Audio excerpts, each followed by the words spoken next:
देख लो कैसा दिखता है scalar triple product. Vector A dot vector B cross vector C is called scalar triple product, is called scalar triple product.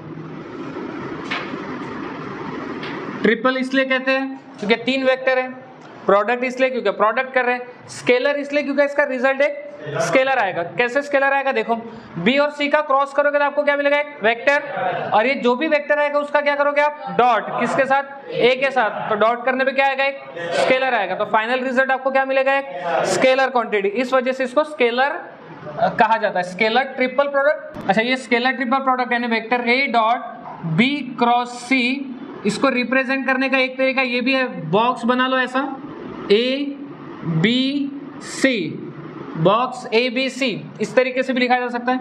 A dot B cross C को box A B सी भी लिखते हैं, इस वजह से इसको बॉक्स प्रोडक्ट भी कहते हैं। स्केलर ट्रिपल प्रोडक्ट का एक नाम और भी है, बॉक्स प्रोडक्ट, ठीक है ना, समझा। इंपॉर्टेंट है इसकी प्रॉपर्टी। तो पहली प्रॉपर्टी क्या कहती है कि अगर आपके पास बॉक्स ए बी सी है, बॉक्स ए बी सी है, और अगर आप इनको आपस में इंटरचेंज करते हो, बट इस तरीके से कि उनका साइक्लिक ऑर्डर चेंज नहीं हो रहा होगा, बी सी ए में क्या साइक्लिक ऑर्डर चेंज हुआ क्या, बी के बाद कौन आता है, सी आता है ना, और सी के बाद वापस से ए आ जाएगा। और अगर आप इसको ऐसा भी लिखते हो सी ए बी, तो इन तीनों का रिजल्ट सेम ही रहेगा। ये फर्स्ट प्रॉपर्टी है, ये समझा पहली प्रॉपर्टी। सेकंड प्रॉपर्टी कि अगर आपके पास बॉक्स ए बी सी है और आपने इनमें से किसी दो को ही चेंज किया, लेट से आपने बी और सी को चेंज कर दिया, क्या अब ये साइक्लिक ऑर्डर को फॉलो कर रहा है क्या, नहीं, तो अब यहाँ लगाना है आपको माइनस। मतलब अगर साइक्लिक ऑर्डर फॉलो नहीं हो रहा है तो क्या लगेगा, नेगेटिव लगेगा, समझा, ठीक है। अच्छा, एक बात जो ध्यान रखना है आपको कि A dot B dot C ऐसा कुछ भी नहीं होगा, ठीक है ना, ये मीनिंगलेस है, ये मीनिंगलेस है। A dot B dot C क्यों नहीं हो सकता है वो भी समझो। जब आप बी और सी का क्या करोगे, डॉट, बी और सी का जब आप डॉट करोगे तो आपको क्या मिलेगा, एक स्केलर क्वांटिटी मिलेगा। अगर आपने नोटिस किया होगा तो डॉट हम लोग दो वेक्टर के बीच में करते हैं, क्रॉस भी हम लोग दो वेक्टर्स के बीच में करते हैं, तो बी और सी का डॉट करने पे क्या ये वेक्टर रहेगा क्या, नहीं, ये तो एक स्केलर क्वांटिटी बन जाएगी ना। तो एक स्केलर है और दूसरा वेक्टर है, उनके बीच में कोई डॉट हो सकता है क्या, नहीं, इस वजह से इस टाइप का कोई भी मल्टीप्लिकेशन नहीं रहेगा। तो ये मीनिंगलेस है, कभी आपको ऐसा दिखाई दे तो ये मीनिंगलेस है, इसका कोई मतलब नहीं निकलता है। याद होगी problem. Point number 4, point number 4 ये है कि अगर मेरे पास vector A dot B cross C अगर है तो प्रॉपर्टी क्या कहती है कि आप डॉट और क्रॉस को चेंज कर सकते हो, ये प्रॉपर्टी है। मतलब डॉट के जगह क्रॉस और क्रॉस के जगह डॉट आ सकता है। बट अगर अभी आप सोच रहे कि सर अपन ब्रैकेट यहीं पे रखते हैं तो ये गड़बड़ हो जाएगा, गड़बड़ हो जाएगा। क्यों गड़बड़ होगा, क्योंकि बी और सी का डॉट करने पे क्या मिलेगा, एक स्केलर, एक स्केलर का दूसरे वेक्टर के साथ क्रॉस नहीं हो सकता है, क्रॉस भी करना है तो दो वेक्टर्स के बीच का ही होगा, इस वजह से डॉट और क्रॉस के साथ ब्रैकेट भी चेंज होगा। समझ में आया क्या, तो आप डॉट और क्रॉस को आपस में चेंज कर सकते हो, बेसिकली ये प्रॉपर्टी है। ओके, सो फिफ्थ, ये इंपॉर्टेंट प्रॉपर्टी है, vector A vector B vector C, इसके बॉक्स प्रोडक्ट की वैल्यू 0 कब कब आएगी, ठीक है ना, बॉक्स प्रोडक्ट की वैल्यू 0 कब कब आती है। पहली सिचुएशन कि अगर कोई एक वेक्टर 0 हो जाए, तीनों में से अगर कोई एक वेक्टर 0 है तब इनके बॉक्स प्रोडक्ट की वैल्यू कितनी आएगी, 0 आएगी। तीनों में से कोई एक वेक्टर अगर 0 है तब इनके बॉक्स प्रोडक्ट की वैल्यू कितनी आएगी, 0, ये पहली कंडीशन।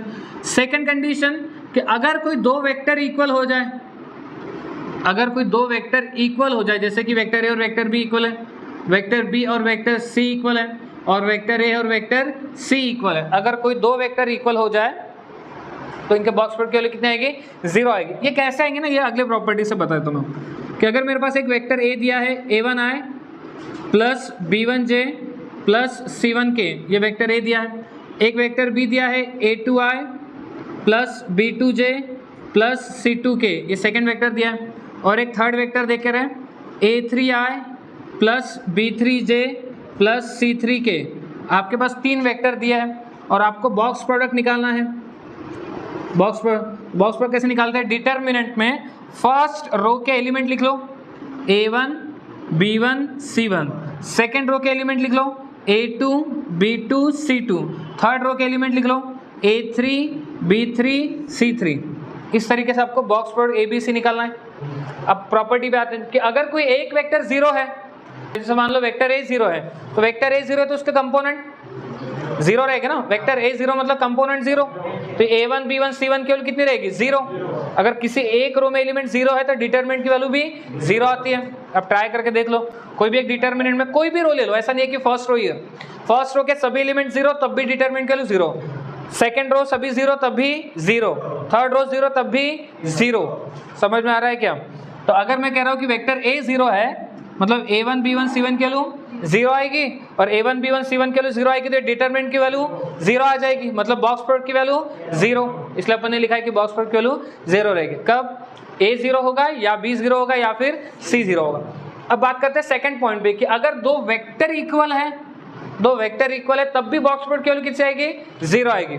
ठीक है, अब ये कैसे होता है?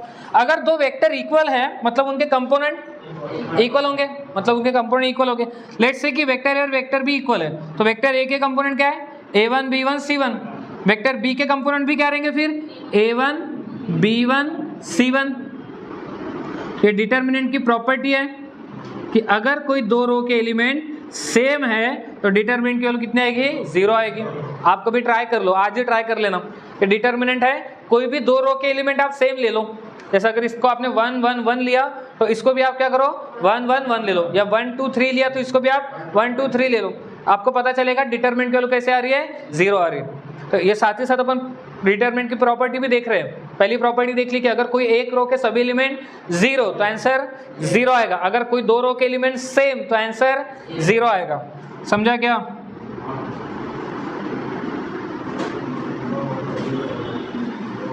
ठीक है, चलो थर्ड प्रॉपर्टी पे आते हैं। थर्ड प्रॉपर्टी क्या कहती है कि अगर vector A, vector B, vector C coplanar है, आर कोप्लेनर, अगर ये तीनों वेक्टर कोप्लेनर है तब भी बॉक्स प्रोडक्ट की वैल्यू कितनी आएगी? 0 आएगी। ठीक है ना। अब ये क्या है? तो इसके लिए आपको नेक्स्ट प्रॉपर्टी पे आना होगा। या आपके पास एक पैरेललोपिपेड है। हमारे घर पे जब नई फ्रिज लाते तो उसका बॉक्स देखो जो होता है फ्रिज का, वो क्यूबॉइड है। वो क्या है? क्यूबॉइड। अगर मैं उसके फेस को एक तरफ से फोर्स लगा के दबा दूं तो उसके फेस आपको पैरेललोग्राम दिखेंगे। ये फेस देखो ना, ये क्या है? पैरेललोग्राम है ना। तो ये पैरेललोग्राम से बने हुए है ये, इसलिए इसको क्या बोलते हैं? पैरेललोपिपेड। क्या बोलते हैं? पैरेललोपिपेड। तो इस पैरेललोपिपेड के ये एजेस है, एजेस मतलब साइड। ये वेक्टर A है, ये वेक्टर B है और ये वेक्टर C है। इसको बोलते हैं coterminous edges. Vector A, vector B, vector C को क्या बोला जाता है? Coterminous. So vector A, vector B, vector C क्या रिप्रेजेंट करता है? साइड्स। किसकी?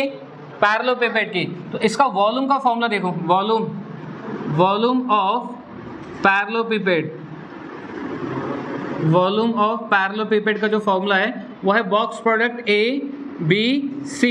इसका मतलब ये जो हम पढ़ रहे हैं box product A B C है और कुछ नहीं तो क्या है? वॉल्यूम है। किसका?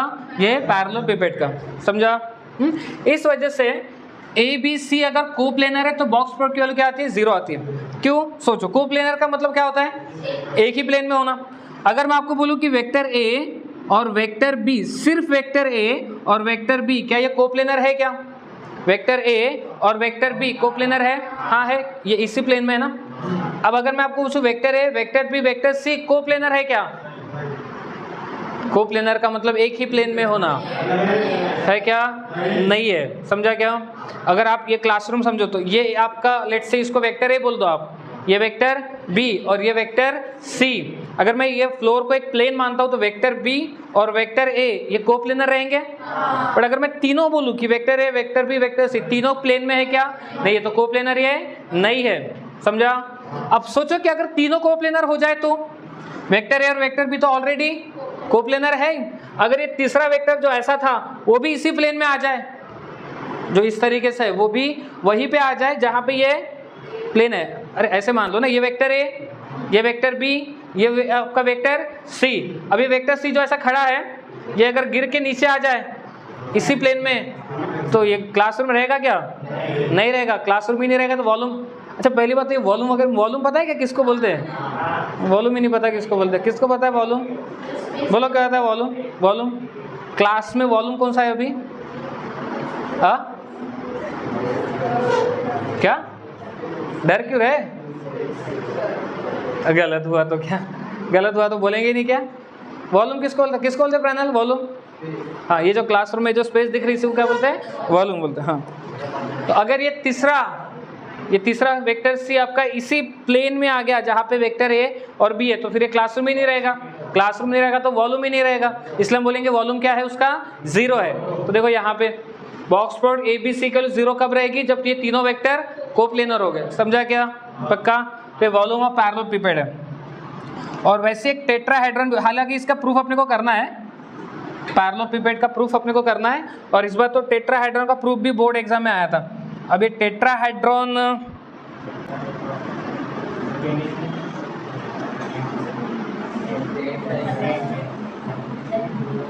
इस तरीके से जो डायग्राम दिखते हैं ना, इसको बोलते हैं टेट्राहेड्रॉन। इसके कितने वर्टेक्स रहेंगे? 4 वर्टेक्स, 1 2 3 4। तो मैं इसको कुछ नाम देता हूँ, O A B C। तो ये हो गया वेक्टर A, ये हो गया आपका वेक्टर B, और ये हो गया आपका वेक्टर C। तो इसके 3 साइड हैं। हालांकि यहाँ पे भी काफ़ी सारे साइड्स है, बट अपन ने इन्हीं को 3 लिया ना, vector A, vector B, vector C। तो इसके भी vector A, vector B, vector C क्या है? साइड्स है। तो इसका वॉल्यूम का फॉर्मूला होता है वॉल्यूम ऑफ टेट्राहाइड्रॉन। वॉल्यूम ऑफ टेट्राहाइड्रॉन का फॉर्मूला है 1/6 बॉक्स में A B C। इन दोनों के प्रूफ हम लोग देखेंगे, बट फिलहाल इसको प्रॉपर्टी में आप इन्वॉल्व कर लो। ठीक।